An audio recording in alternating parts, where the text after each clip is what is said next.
When you're an investor in the stock market, there's a couple of common mistakes that if you're not aware of could cost you thousands, if not hundreds of thousands of pounds. They're very easy to avoid though, so let me share them with you in this video. Hi there, welcome back to my channel. My name is Jennifer. I'm a Christian entrepreneur and investor, and everything I talk about in my channel is to help you manage your money, but we also do it with biblical wisdom. Now that being said, there's a couple of common mistakes around money and investing that people do without realizing it, but they're actually costing them thousands, if not hundreds of thousands of pounds and dollars. Now, if you're brand new to the stock market, before we go any further, please be aware this is for your educational purposes only. This is not personal finance advice for your particular situation. I recommend checking out my other videos on the stock market before you consider investing, and always make sure you know what you're investing in before you hand over your money. You're responsible for your money, not someone else, so be comfortable with what you're investing before you do it. The first common mistake I see a lot of new investors make, and even professional investors,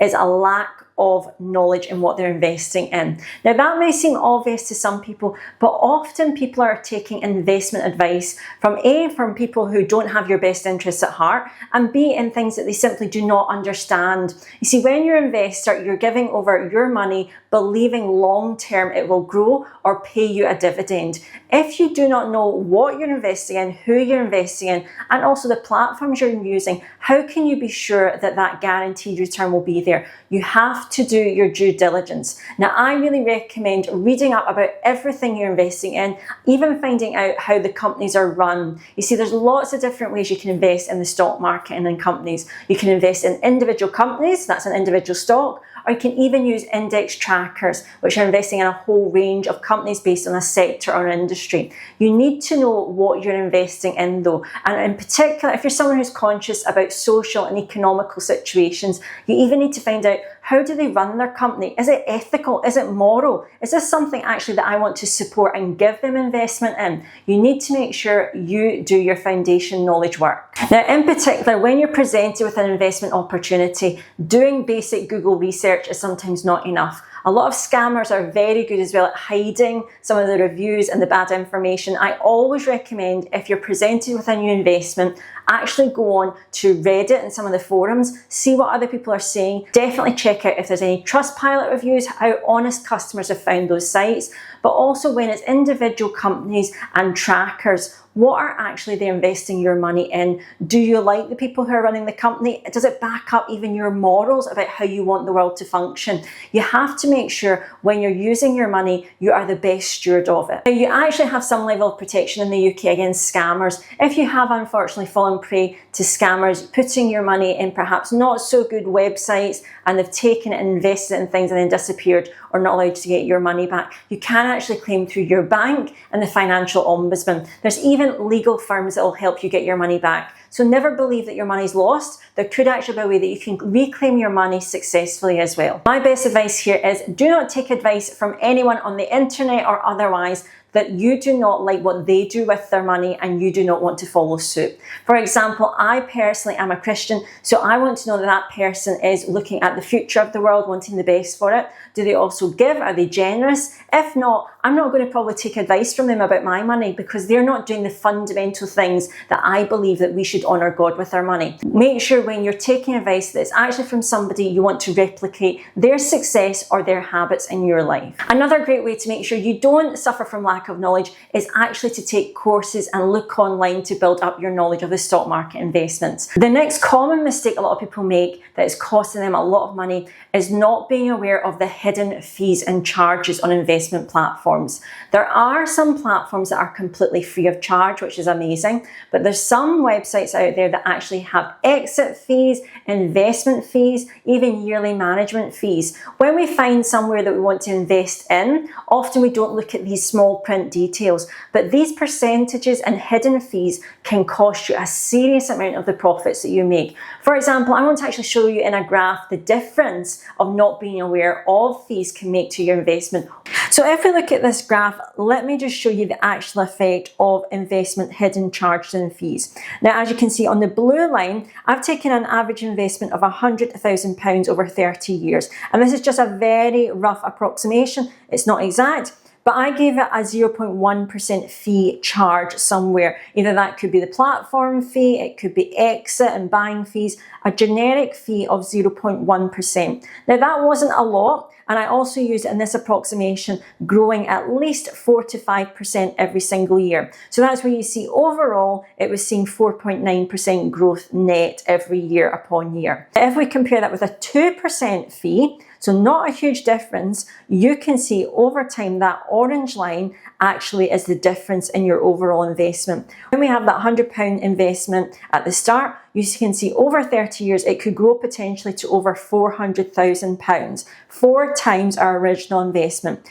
even with a small fee. However, with a 2% fee hidden in there somewhere, you can see we actually only achieved probably double our money, just over £200,000 approximately. That's a difference of a 2 times multiplier, and that is the difference that fees make. Never assume because they're small amounts that they're not having huge differences in the amount of profit that you make. That's a lot of money also you're giving to that company for that fee. You're hoping you don't actually realise the difference a fee makes. So if that fee isn't justified, they're not doing a lot for that money, you couldn't actually do it yourself. Be really considered before you take out large fees and use their platform. A really great investment company will be upfront with all the costs that they have for using their website. They're going to make it clear also every time that you buy and sell if there's any cost to you. So keep that in mind. Nothing should be hidden because these fees are paying them for their service, which we don't mind, but it has to make sure it doesn't impact on your investment potential as well.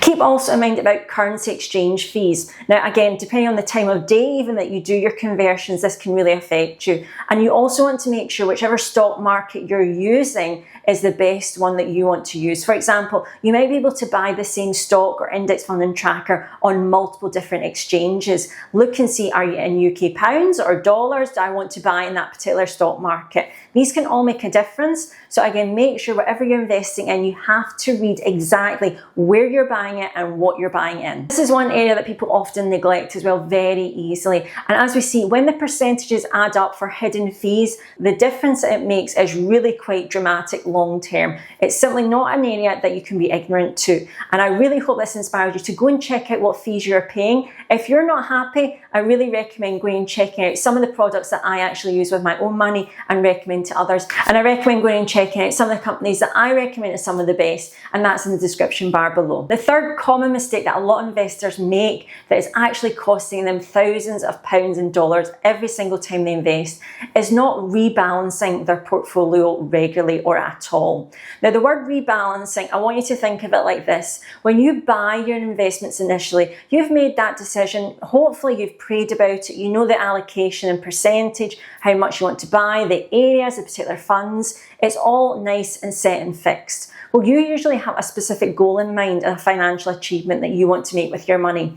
Over time, these individual funds or trackers or companies will naturally, hopefully grow in value. But that ratio, that percentage of your total investment is going to have changed. For example, one investment might double, the other one might only grow 10%. And so you're going to have an imbalance. The way that your investments are actually scattered is different from that initial allocation. And you see the mix of your investment has changed. You might end up being more biased in one area that you simply didn't want to. So how we counter that is a term called rebalancing. Now, if you have an investment manager, someone doing it for you, they actually do this without you realizing it. That's what often their fees and charges are for. But if you're someone who's doing it all yourself, you will need to take this step. And I really recommend looking at your investments at least every 6 months or every year and rebalancing them, because it then makes you decide, do I still want to invest in this company? Do I want to maybe take out some money? Do I want to invest more? You need an opportunity where actually you're looking at your money regularly. That's where we move into the good stewardship. We're looking at how to effectively manage our money, thinking about our goals and also what our purpose is. We're also avoiding here taking any unnecessary risk. When we leave things to grow unmanaged, then things can slip in that we don't want. For example, you might have ended up more biased in one area that actually is quite volatile in the next year and you don't want that. Really take the time to think about your investments at least every 6 months, if not every year, and take this rebalancing step. And I promise you, you will actually end up being more profitable because you're looking after the investments that you are wanting for your long-term growth. The other flip side is you're avoiding any potential downturn in the market. You see, when you're not aware of what your percentages are in your investments, you could be hit by something in the news or in the stock market suddenly that takes out a large part of your investments without you realizing. We don't want to be vulnerable. And so it's an important step to set up in your calendar or put it in your diary so that you know that every 6 months or every year at least you're looking at investments and realigning them with what's best for you. The key thing to remember with investments is it's semi-passive income. Now, I love passive incomes as ways to make money for my household. The Bible talks about having at least 7 or 8 different ways that you make money to be as profitable as possible, to make sure you've got that good, reliable source of income for your household.